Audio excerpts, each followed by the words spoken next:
ആശുപത്രിയിൽ പോയാൽ അസ്രായിൽ വരാതിരിക്കുമോ, വീട്ടിൽ മാത്രമേ വരുമുള്ളൂ എന്ന ഇസ്ലാമുമായി ബന്ധപ്പെട്ട ചോദ്യങ്ങൾ ചോദിക്കുന്നത് കൊണ്ടാണ് നമുക്ക് പ്രശ്നം. നമുക്കിത് പറയേണ്ടി വരുന്നത്. ഇത് ഞാൻ കഴിഞ്ഞ ആഴ്ച പറഞ്ഞതുപോലെ ഇസ്ലാമിലെ പിഴച്ച വിഭാഗമുണ്ട് ജഹ്മികൾ. അവരുടെ വിശ്വാസം തന്നെ എല്ലാം അള്ളാഹുവിന്റെ തീരുമാനമാണ്, നമ്മൾ ഒന്നും ചെയ്യണ്ട. തിരുവനന്തപുരത്തേക്ക് പോകാൻ എറണാകുളത്തേക്ക് പോകുന്ന ട്രെയിനിൽ കയറി ഇരുന്നിട്ട് അല്ല നോക്കിക്കോളും എന്ന് പറയുന്നത് പോലത്തെ വിഡ്ഢിത്തരമാണ് ഈ അറബി അക്ഷരങ്ങളുടെയും ഈ കിതാബുകളുടെയും ഉദ്ധരണി ഉദ്ധരിച്ചുകൊണ്ട് ഈ വിവരദോഷികളായ ആളുകൾ, അള്ളാഹുവിന്റെ റസൂലിന്റെ ഭാഷയിൽ പറഞ്ഞാൽ ഈ കൊലപാതകികളായ ആളുകൾ പറയുന്നത്.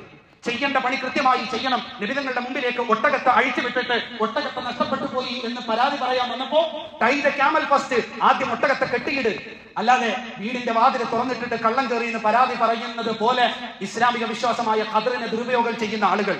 ആശുപത്രിയിലും പോകണ്ട, ഒന്നും ചെയ്യണ്ട, ചില ആയത്തുകൾ ഓതി മന്ത്രിച്ചാൽ രോഗം മാറും, ചില സൂചി കൊണ്ട് ചില പോയിന്റിൽ കുത്തിയാൽ രോഗം മാറും എന്ന് പറയുന്ന അവസ്ഥ ഇന്ന് എല്ലാത്തിനും അള്ളാഹുവിന്റെ ആയത്തുകളെ ദുരുപയോഗം ചെയ്യുന്ന കാലമാണ്. ഇവിടെയാണ് ചികിത്സ ഇസ്ലാമിൽ അത്ര പ്രധാനപ്പെട്ടതാകുന്നത്.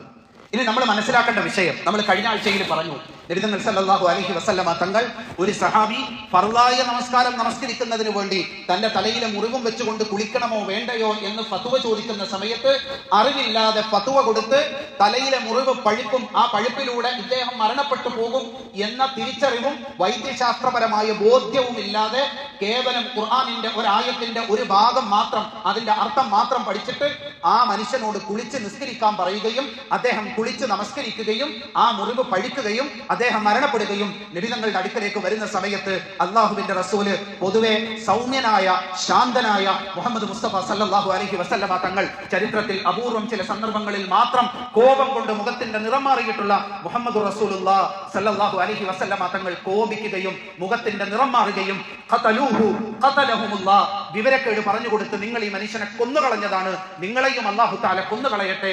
ഇന്നമാ ശിഫാഉൽ ബിഇ അസ്സുആൽ, അറിയാത്തവൻ ചികിത്സിക്കാൻ നിൽക്കരുത്, അറിയാത്തവൻ നിയമം പറയാൻ നിൽക്കരുത്, അറിയാത്തവൻ അഭിപ്രായം പറയാൻ നിൽക്കരുത്, അറിയുന്നവർക്ക് സ്വാതന്ത്ര്യത്തോടുകൂടി വിട്ടുകൊടുത്തതിന് ശേഷം അള്ളാഹുവിനോട് പ്രാർത്ഥിക്കുക എന്ന ഏറ്റവും പ്രധാനപ്പെട്ട വാചകം അള്ളാഹുവിന്റെ റസൂല് പറയുന്നത്.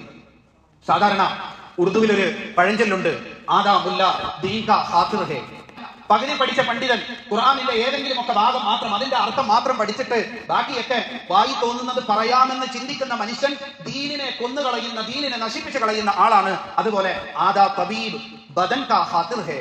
പകുതി പഠിച്ച ഏതെങ്കിലുമൊക്കെ പുസ്തകങ്ങൾ വായിച്ച് ഏതെങ്കിലുമൊക്കെ റാപ്പിഡ് കോഴ്സുകളിൽ പോയി ഏതെങ്കിലുമൊക്കെ മാസക്കണക്കിന്റെ അടിസ്ഥാനത്തിൽ മാത്രം ആഴ്ചയിൽ 1-2 ദിവസം മണിക്കൂറുകൾ മാത്രം നിശ്ചയിക്കുന്ന കോഴ്സുകളുടെ അടിസ്ഥാനത്തിൽ പോയി കുറെ കാര്യങ്ങൾ പഠിച്ചിട്ട് ചികിത്സിക്കാൻ നിൽക്കുന്ന ഡോക്ടർ അല്ലെങ്കിൽ വൈദ്യൻ എന്ന് പറയുന്നവൻ മനുഷ്യന്റെ ശരീരത്തെ കൊന്നുകളയുന്ന കൊലയാളിയാണ്.